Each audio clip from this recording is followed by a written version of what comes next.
British India کے دور میں مسلم سویئر پولیٹیکل اور کلچرل پریشر میں تھے۔ ویسٹرن انفلوئنس اور ہندو میجورٹی نے مسلم آئیڈینٹی کو چیلنج کیا۔ اس سچویشن میں religious institution emerge as a protective force. ان اداروں نے صرف ریلیجن نہیں بلکہ کولیکٹیو مسلم کانشنس ڈیولپ کی۔ یہی conscience later on ideology of Pakistan کی بیس بنی۔ ریلیجیس انسٹیٹیوشن کا پرائمری فوکس اسلامک ویلیوز کی پریزرویشن تھا۔ مدارس اور خانقاہ نے مسلم کو ان کی تہذیب اور عقیدے سے جوڑ کر رکھا۔ These institutions worked as central of moral trainings۔ یہاں سے ایک ایسی جنریشن نکلی جو اپنی آئیڈینٹی سے اویئر تھی۔ یہ اویئرنیس پولیٹیکل اسٹرگل میں کنورٹ ہوئی۔ Darul Uloom Deoband was established in 1866۔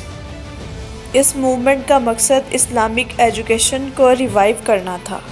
قرآن اور حدیث کو سینٹرل امپورٹنس دی گئی۔ Deoband produce scholars who spread Islamic education across India. اس سے مسلمز میں سیلف کانفیڈنس ڈیولپ ہوا۔ دیوبند موومنٹ نے مسلمز کو ریمائنڈ کرایا کہ اسلام از دیئر اسٹرینتھ۔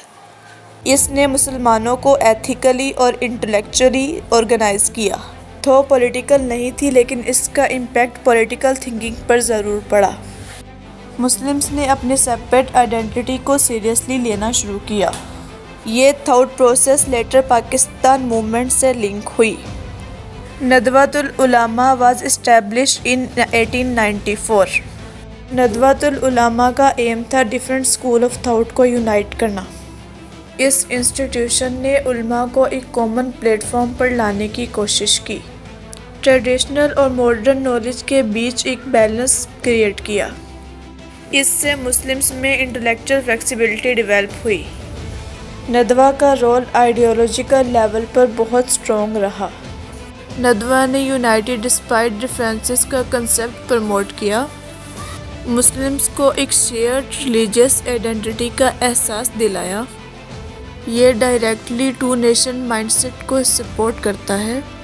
مدارس نے گراس روٹ لیول پر اسلامک ایجوکیشن پرووائڈ کی۔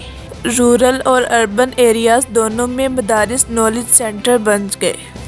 یہاں سے نکلنے والے اسکالرز نے سوسائٹی کو گائیڈ کیا، اسلامک کلچر اور ٹریڈیشنز کو پروٹیکٹ کیا۔ یہ کلچر لیٹر پاکستان کی آئیڈیالوجیکل اسٹرکچر کا حصہ بنا۔ خانقاہوں نے اسپرچول اور مورل ٹریننگ پرووائڈ کی۔ صوفی سینٹ نے ٹالرنس، پیشنس اور یونائٹی کا لیسن دیا۔ These centers reduce social division among Muslims۔ یہ اسپرٹ پاکستان آئیڈیالوجی کے بالکل پیرالل ہے۔ ان تمام انسٹیٹیوشن کا کامن گول تھا مسلم آئیڈینٹی کا سروائیول۔ مسلمز کو ریلائز کروایا گیا کہ وہ ایک سیپریٹ سویلائزیشن ہے۔ ریلیجن، کلچر اور ہسٹری نے ان کو سیپریٹ کیا۔ اس ریلائزیشن نے پولیٹیکل ڈیمانڈ کو اسٹرینتھ کیا۔ یہی ڈیمانڈ پاکستان کے کریشن پر اینڈ ہوئی۔ دیوبند، ندوہ، مدارس اور خانقاہ ور سائلنٹ آرکیٹیکٹ آف پاکستان۔ انہوں نے ڈائریکٹلی پولیٹکس نہیں کی لیکن مائنڈ پریپیئر کیے۔ Ideological ground work in institutions میں ریڈی ہوا۔ لیٹر یہ آئیڈیالوجی پاکستان موومنٹ میں ٹرانسفارم ہوئی۔ اس لیے ریلیجیس انسٹیٹیوشنز کا رول فنڈامنٹل تھا۔ Subscribe CSS 2027 for every Sunday Pakistan affairs۔